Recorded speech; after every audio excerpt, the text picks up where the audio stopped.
Hey D's fans, we're back for another episode of Before the Bounce, and it's a big one ahead of tonight's must-win clash with the Crows. We've just landed in Adelaide. It's been a big day already, but after last week's 51-point loss to Port Adelaide, GM of footy Josh Marnie said there'll be no excuses tonight. Yeah, we've shown now probably in the last 2 weeks that there's a difference between the level that we're at the moment and where we want to get to. Yeah, we have to own that. We can be embarrassed by it, which we all are, but we need that to drive us into performing better, and got a really important period of time coming up. We've had a good record at Adelaide Oval in recent years, winning 3 of our past 4 games at the venue. So the boys should take some confidence out of that, and they'll also be up and about for Harmsy's 100th and Hibbo's 150th. Now, as we take a look at the side, Maxi Gawn is fit to play despite some concerns earlier in the week. Unfortunately, Cozzy won't be available with an ankle, but I expect him to be fit come Sunday. We've got Harley Bennell, Alex Neil-Bullen, Adam Tomlinson and Aaron Vandenberg all coming in to the 22.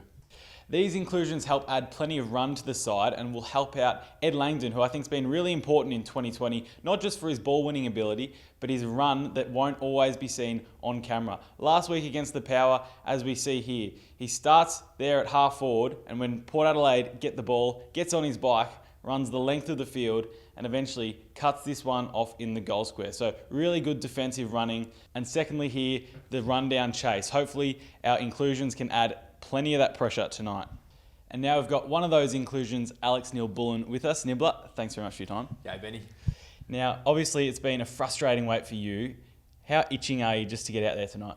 Yeah, it's been a long wait. I've worked really hard to get back into the team, and I feel like I'm ready to go, and I know for sure the boys are ready to go tonight. There hasn't been any VFL this season. You've just been playing a few practice matches here and there. Has it been hard to earn your spot back? Yeah, it's definitely tested the character of not only myself, all the boys who have been training while the boys have been playing. So for me, it was just focusing on how can I get back into the team, and the opportunities come. So now it's up to me to make sure I hold my spot. I've got no doubt it's been frustrating watching on as the boys have struggled the past 2 weeks. Yeah. Are you really confident that the group's past that and can push forward? Yeah, absolutely. And I think there has been a bit of talk about our performance last week, but I think people forget very quickly that we've actually been playing some good footy. So another opportunity for me tonight to come in and help the boys, because like you said, it has been hard watching when they haven't been playing well, but also seeing the work that they've done up until last week. I want to play in teams like that, and I want to play in successful teams. So I'm itching to go tonight, and I'm confident that we're back on track. And what are the coaches hoping to see from you tonight? Just effort and intensity.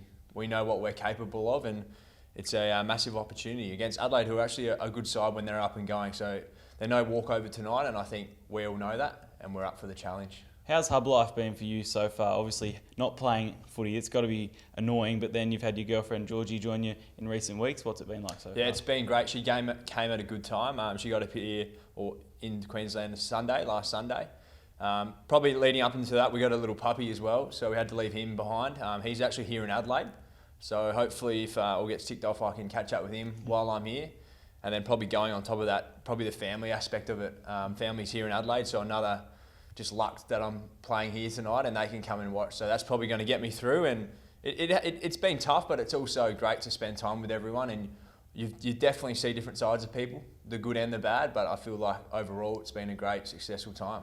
You are an Adelaide boy. Are you looking forward to getting out on Adelaide Oval in front of what will be a crowd for once? Yeah, it's going to be different. I haven't played in front of a crowd since last year, our last game last year. So I do love playing on the Oval. I went to games there as a junior, and there's something about playing on the Adelaide Oval that I really, really relish on. Nibbler, thanks for your time. Go well tonight. Thanks, Benny. Now, before we head off to Adelaide Oval, we've got to take a look at how Adelaide will line up tonight. Now, I'm putting up the changes on the screen here because we don't have time for me to read out all 16 names, but the Crows have swung the axe at the selection table. They've made 8 changes from last week's 69-point loss to North Melbourne. Tom Doedee and Taylor Walker are the big ins worth noting there. Obviously, Adelaide are bottom of the ladder. They've lost their 9 games this season. So I want to give you a few areas to watch that we could get on top of them tonight. Firstly, it's the clearances. They're the bottom side on the ladder with 310 clearances against this season. That is the most in the competition. So if we can get our midfield connection going, we might be able to get on top of them there. North Melbourne scored 70 points from stoppages against them last week. So that's a big one. But another one I want to look out for is our defenders. They've given up 133 marks from opposition kicks this season, which is the most in the competition. So they'll give our defenders the chance to intercept, and then hopefully we can rebound from there, because that has been a bit of a struggling point for us in recent weeks. So watch for the likes of Jake Lever and our intercept defenders as we try to cut off Adelaide and push forward tonight. A couple of other things for you to look out for. Firstly, the physicality. I'm expecting a really hard response from the boys, especially early. We were beaten up by Port Adelaide around the contest last week. They tackled harder, so I think we'll want to be first to the ball tonight, and Vander's inclusion will really help us in that middle part of the ground.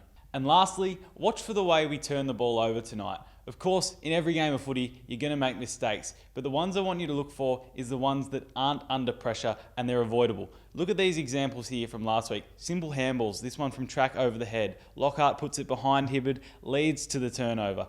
Then simple kicks, Lever missing the target here. It just applies more pressure than it needs to. And this one with track, he puts it behind Fritsch, has to go back and collect. That then puts Fritter under pressure with this next kick, which should be an easy one.